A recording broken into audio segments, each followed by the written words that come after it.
course, this would not be possible without PPL, Perry. Maraming salamat. You know, Perry and Cornerstone, we've been friends and good acquaintances, and we've been partners in the industry for the longest time. And we're so happy to finally be able to co-manage an artist together. And we are so excited that we're going to do that with Agsunta. Quick fact lang po, no, nung a few years ago, when Agsunta was still starting, I was able to see them online and I was able to see some of their performances online. And I actually admire them a lot because of the fact that, of the way that they arrange their songs, the passion that they have in terms of expressing the music, and the range, the vocal range na pinapakita nila. Lahat yun together really sums up into one very exciting artist. That's why when the opportunity for us came to co-manage Agsunta together with PPL, it's something that we just have to grab because we really believe in the talent and we believe na ang dami pang pwedeng i-share, you know, ang ating artist. Marami pang bagong music, bagong shows, bagong concerts. As you all know, Cornerstone is a full-fledged entertainment agency. Aside from talent management, we have concerts, we have movies and TVs, and all the resources of Cornerstone we feel will just be right para namin magkatulungan kami to promote Agsunta and to promote the music of Agsunta. You know, masaya kami kasi ang dami na nilang na-create na magagandang music in the past at marami na sila nagawa. Even covers, ang dami nila nagawa magaganda in the past. So we're proud of them for that. They were able to have such a really, really good discography. But what I am more excited about is the present and the future. Offhand, we've been talking about releasing new music. We won't give the details now because it's going to be a surprise. Actually, this event right now is just a foretaste of what's to come. And I want you to have the first takes about that. And we're excited because we're going to release new music with them. We're going to have a big event. We're going to have a really solid plan, promotions plan, campaign, partnering with international organizations, and, you know, really pushing the music of Agsunta to the rest of the Filipinos. Marami nang may kilala sa kanila, but ang goal namin is mas marami pa ang magmahal sa music nila gaya ng pagmamahal namin sa music nila. So again, this is just the start. Cornerstone Entertainment is committed to use all our resources to be able to promote such excellent and world-class music such as the music of Agsunta. So maraming salamat sa pagpunta niyo today. Ngayon, lalo na yung speech na ginawa ni Sir Jeff, grabe yun, sobrang grabe, promise, sobrang heartfelt and sobrang hindi namin nakalain na meron talagang mga taong, alam mo yun, talagang grabe mag-support sa OPM, so grabe, sobrang salamat, sobrang overwhelming at syempre, hindi ito mangyayari kung wala din ang aming pinakamamahal na manager, Sir Perry. Maraming salamat sa PPL Entertainment and sa Cornerstone. Grabe. Sobrang excited namin sa lahat ng mga mangyayari, sa lahat ng gagawin. And I can say we are ready. Yes, sir, we're ready. Alright. Does anyone want to add? Okay na, okay, sige.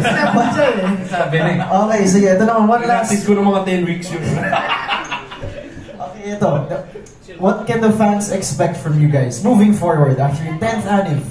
Siguro mas marami kaming mga gagawin ngayon ng mga shows and syempre marami kaming mga i-re-release ng mga songs na original na mga nakapangko lang sa amin for ilang years na rin. So yun yung parang itong panahon na to gusto namin gawin na pagkakataon para talagang i-full force na namin na yung originals naman namin ang ilalabas namin.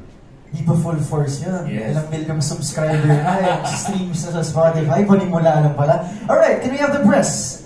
Anyone ready? Yes, please. Sa sound, siguro, more on, dahil sa panahon ngayon, kung mapapansin niyo yung panahon ngayon, sobrang hindi na masyadong yung genres. Hindi na siya sobrang nakastick sa isa. So feeling ko yung mga ilalabas kasi namin ng mga songs, dahil lahat kami parang halos lahat, si Steven kasi hindi nagko-compose ng yung may lyrics, pero nagko-compose yan ng yung mga instrumental. Pero yung genres kasi namin as a band, magkakaiba talaga. So feeling ko yung mga kung kami yung masusunod, yung mga ilalabas namin talagang sobrang magkakaibang tunog, pero parang may sarili lang kaming ginagawa na formula na parang napapag-isa namin yung tunog namin kahit magkakaiba kami. Parang ganun. Another one. Uso kasi ngayon yung mga bands, parang... Madami. Parang... Sige, give kayo ng isa. Pwede ba? Pwede ko yung magana. Sige, We'd love to hear that. Siguro... Madami! Ikaw na, ang gusto talaga ni Jai. Sino? Si Ivana. Gusto niya Si Ivana. feature sa mga music videos. Tsaka siguro mga love teams. Yeah. Siguro yung sobrang uso kasi ngayon yan. Ang alam ko sobrang uso ngayon yung sa Netflix, yung Chinese drama na Pinoy. Tony Pangilinan and Bell, yun! Tony Bell, yun. Siguro yun, isa ba yun sa mga Tsaka syempre hindi rin mawawala sa dream natin, Dong yan. Ay! Since very close naman to our Ding Dong Marian? Sir Perry kayo. Madali na yun. Madali naman. That's easy for Perry. Pero, pa-explain lang why si Ivana pala. Kasi meron talaga meron na kaming music video with Ivana noon pa, like way back 2018. Parang hindi pa sumasabog si Ivana noon, nandun siya sa isang music video namin. Wakasan. So, yun. Parang gusto ko lang magkaroon ng parang part 2 ng gano'n na parang makita ulit siya sa music video namin kahit sobrang, yun na ngayon, sobrang, pangarap lang naman, pangarap. Thank you guys. Talaga si Casey. Kasi grabe siya mag-perform. So parang feeling ko pag nakagawa kami ng isang performance na basta feeling ko sobrang astig na. How about you, ate? Ako actually same din kasi yun, napanood na namin siya ng live. Parang sobrang hype niya mag-perform, so parang wala siyang pake sa sa mga tao. So Yes. Actually, same. Magkakapareho kami ng mga utak minsan talaga. Easy rin kasi actually naalala ko kasi nag-gig kami sa Isabela. Kasunod namin sa sulit siguro pag nakatugtog na natin to. So, ayun, stage performance rin talaga talaga. So I think mamamatch niya rin yung energy or mamamatch ni Jai yung energy niya when it comes to live performance.